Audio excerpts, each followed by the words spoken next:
جان هاجی مزانگاه روجاوانه بمره مامسته گلبهار کش فاکولته ویژه زانستین جواکی بشی ویژه کردی درسان دیده ایرو او بمره امنرین اینا درباره روجا زمان دایی که ده بگیرن و هند پرساجی شی بکن بوره پارو بکن بلی مامسته اون چوانه هیدارم باش بن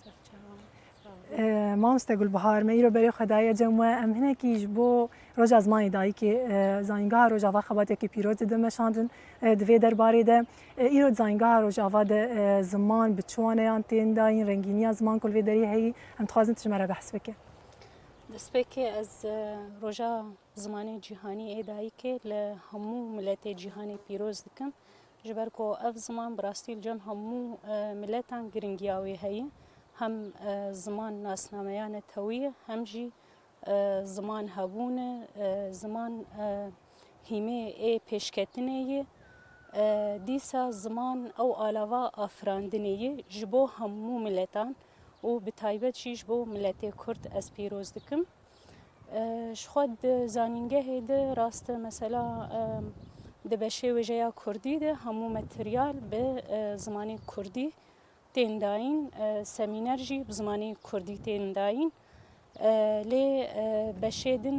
راستی حتان هاجی هینا یعنی هول دیدن کو بکردی بدن لی حتان هاجی هینا درس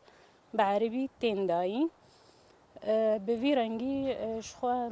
یعنی زانینگه وک دخواز بنگه که ج زمان رچه کل هموم فاکولته ایدی به زمانی کردی ورنداین تنی بشه عربی او بعربی تی داین لوكيدن هولدان هن جو همو ماده بزمانی کردی بندایی. بله ما مسلم كيف مشن صحبات آخرجی بدومینن نها وك فاکولته اویجا گرم بحث بکن یعنی دوار زمان کردی گرانین ها دایه دوار استاندارد بونه ده زمان کردی هم چاواد بینن چقاس پیش کتیه وک الگوری خباتی هم دیدن مشاندن شخوا یعنی دست به جی هگرم وگرن دیروکا زمان کردی براستی هگر تایبت ام لفلکلوری کردی وگرن ام نرن زمان کردی زمانی که پر دولمند هم جی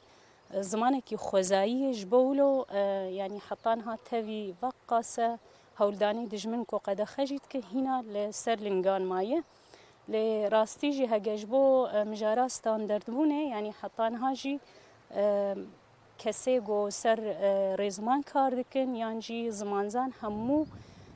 هول دیدن کو وی زمانی بگهینن آستک استاندرد یعنی زمانی کردیش خونه کیمه لی تنی الهفکرنک دناف برا وان زمان زانان ده چه ببه یعنی بیجن برا اف به آراست اف یعنی اف تنی مایه دبه گوگاوک دو دوجر مابه گه بگه آستا استاندرد بونه لی هینا جی براستی خبات تکرن زحمتی چن الپیشیا يعني اگر بجهجن وكي ما قلت ستاندرد بوني زحمتي اصلا جيل بيشاوي نكون اجهجوي راستي قالك زحمت بون هي يعني هم روشا كردستاني جو پرچه يعني شخو ستاندرد بون نه دبشه روج آوات تنی دوی پیک بی لهمو بشا گرک زمان ببیک لباشور لباکور لروج هلات لروج آوا همو ببیک حتی ام بیجن ما گاوا ستاندرد بونی پیک آنی یک جه مثلا کردستان پرچه کریه یک جه الفابای می ای کردین همو نه به تیپه لاتینینن یعنی امزان لباشور تیپه عربی تیب کار آنین لجمع تیپه لاتینی مثلا زاراوا و دوک لجمع پرن او همو جید بین آستنگ لپیشیاوی یعنی یاداوی جی او کسی گو خباتا سر زمان دکن و پشتگیری سیاسی جوار چه به گل هفکرنه که چه بکن حتی گو کاربن زمان کردی بکین آستا استاندارد بونه لیدی سجی از تکز دکم گو زمان کردی نه زمانه کی کمه یعنی گرک ام بچاوه کی پرمازن بینرن بله ما مستنهاج بود دولمند کرن و زندگی کرن از زمان دایی که لور رول سازی دزگه تیبت زاینگاهان رول کی چاوا گرک بلیزن باره کی چاوا دکه سر ملیوانا بنریناته شخوا ما مسته یعنی به سایا دزگاها و زانینگاها و اف دورین فرمی سازین گول سر زمان کار دکن اف رولک پر گرینگ لیزن دکارن ویگا وی باویجن کارن یعنی زمان بپاریزن تاوی کو زمانی می دوکی یعنی جبر گو پر دولمند بو باو با پیری ما یعنی حتی است که پاراستنن لهینا جی نبسه یعنی اگر به ویرو شی بمینه و نب زمانی پرورده و اف زمان هدی جهوله رابه لی بسایا دزگاه و دبستان و زانینگهان و هولدانین ماموسته می گو سروی تشتی کار دکن شخوا اف یک و بهله گو زمانی کردی گاف بگاف بهتر پیش که و خلصر لنگام بگیره بله مامۆستا نها توەک مامۆستەیە وێژە و فاکولتەیە وێژە و زانستین جوواکی بەلکی بەریا شۆرەشی خەونێک بوو وەک ژنێک بە مامۆستەیە بە ڤیرەنگی و زمانی خۆ پێش بخە بدە خوێندەکاران هەستێ تە ئیرۆ بچرەنگینێ و زەحمەتیان کۆ تێن پێشیا زمان کەسێن کۆ زەحمەتیا دەردخن بەیامێکی تەیە داویش بۆەوە هەر کەرم بکە راست يعني براستي خونو خيالك بوجمار جو دروجة كجروجة ام بزمان خوي كردي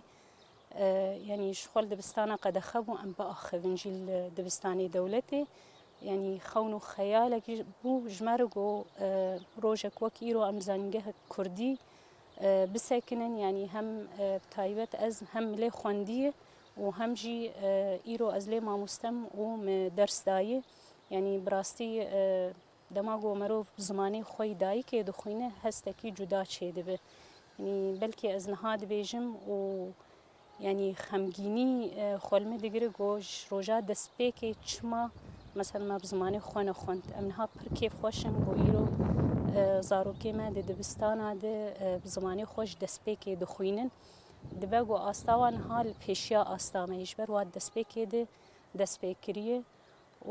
از هیوی دکم یعنی گو ام تفده لزمانی خوی کردی خودی در کون تکس یعنی ریل بر وی زمانی نگره بلا اف خلافات سیاسی بمین لعالی کی زمان نه زمانی پارتیه کی نه زمانی کسی کی زمانی همو ملت کرد اگر ام وگرن سر کلاسیکی می کرد یعنی جبری 335 سالی احمد خانی اف بر پرسیاریا راکرنا زمانی کردی دایی سر ملی خو یعنی او بخوجی گازن عندك دبیجه چپکم کو قوی کساد بازار نیننج قماشی را خریدار او خود بیجم مموزینا خو بزمانی کردی نویسیه توی گو کس ناکرجی یعنی بوی وک قماشه استوک لبازار لسوک کس ناکرجی لتوی ولوجی مبزمانی کردی نویسیه بمن خوشتره یعنی گرک امجی بدن سر شوپا هلبسوانی خوی کرد احمد خانی بله مامۆستا ئەمژی دوێ هێویە دەنە گەلێک سپاس گوتە دەما خەدامە و ئەم نرخاند بە تەماشەوانە ڕە فارس باز شوارشی